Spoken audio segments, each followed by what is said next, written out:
Assalamualaikum warahmatullahi wabarakatuh. Perkenalkan, nama saya Herawati Ayu Larasati dari Program Studi Pendidikan Bahasa dan Sastra Indonesia. Di sini saya ingin mempresentasikan tentang ragam pendekatan sastra berdasarkan teori. Yang pertama ada pendekatan mimetik. Pendekatan mimetik adalah pendekatan dalam kajian sastra yang menitikberatkan kajiannya terhadap hubungan karya sastra dan kenyataan di luar karya sastra.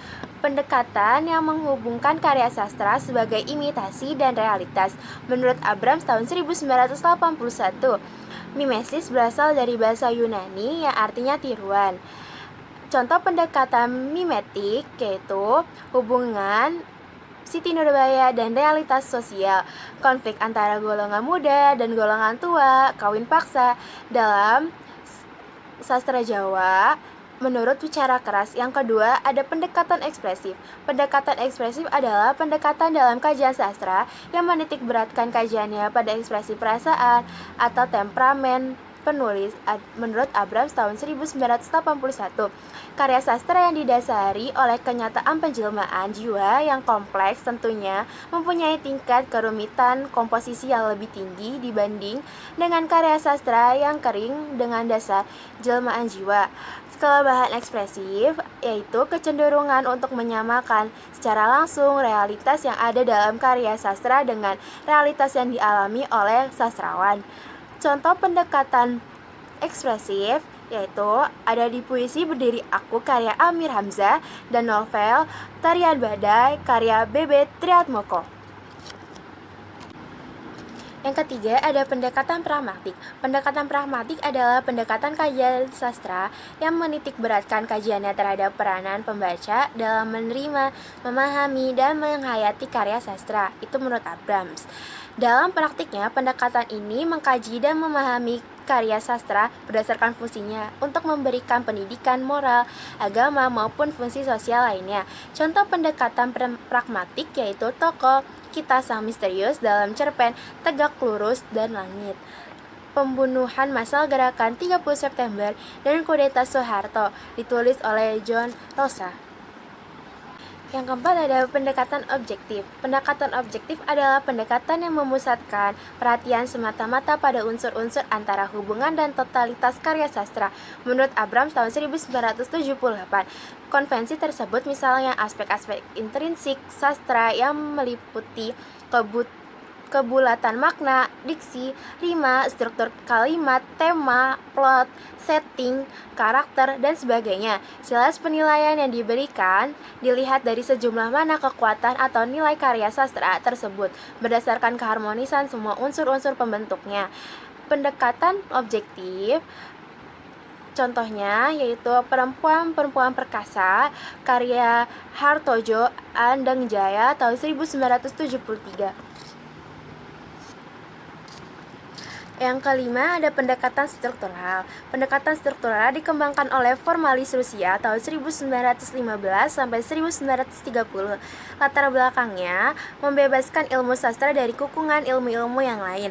Tujuannya membongkar dan memaparkan secara cermat, seteliti, semendalam mungkin keterkaitan dan keterjalinan semua unsur dan aspek karya sastra yang bersama-sama menghasilkan maksud menyeluruh. Itu menurut Tewu tahun 1984. Contoh pendekatan struktural yaitu pada zaman kekuasaan Mataram Islam, memang jabatan raja dan bawahan dipegang oleh pribumi. Yang keenam ada pendekatan semiotik. Pendekatan semiotik adalah ilmu atau teori tanda.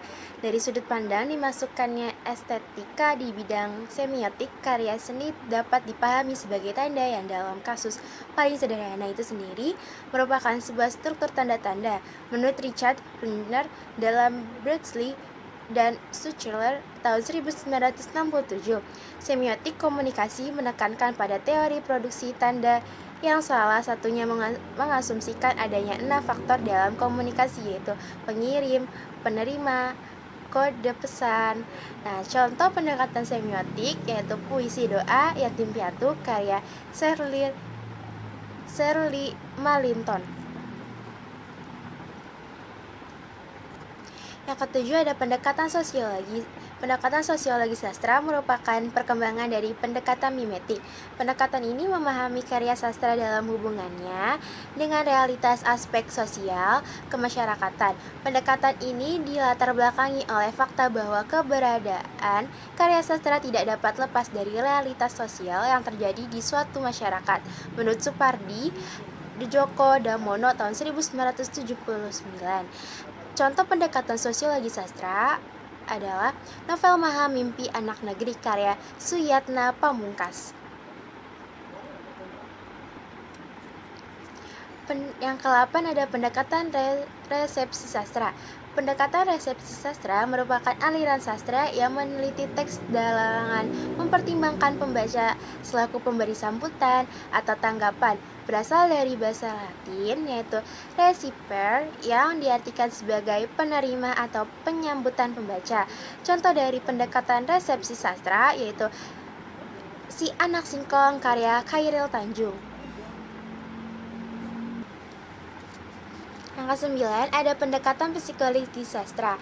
Menurut Welek dan Warren tahun 1990 mengemukakan 4 kemungkinan pengertian. Yang pertama, studi psikologi pengarang sebagai tipe atau pribadi. Yang kedua ada studi proses kreatif. Yang ketiga ada studi tipe dan hukum-hukum psikologi yang diterapkan dalam karya sastra. Yang keempat terasa lebih dekat pada sosiologi pembaca.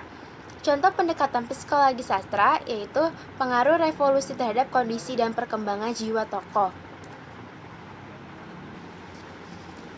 Yang 10 ada pendekatan moral. Pendekatan moral, pandangan yang mengatakan bahwa karya sastra yang baik selalu memberikan pesan moral bagi para pembaca untuk berbuat baik, yaitu mengajak pembaca untuk menjunjung tinggi norma-norma sosial. Maka dari itu karya sastra dianggap sebagai sarana pendidikan moral. Contoh pendekatan moral yaitu Rantau Satu Muara yaitu karya Ahmad Fuadi.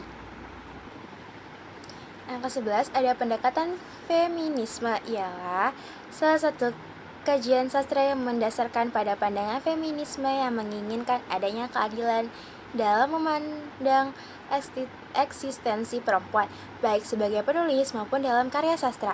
Menurut Dejanegara tahun 2000, ragam kritik sastra feminis yaitu ada kritik sastra feminis ideologis dan ginokritik. Nah, contoh dari pendekatan feminisme yaitu ada di novel Balai Pustaka dengan mengemukakan masalah-masalah kawin paksa yang dilanjutkan pada periode tahun 1930-an yang diawali dengan layar terkembang.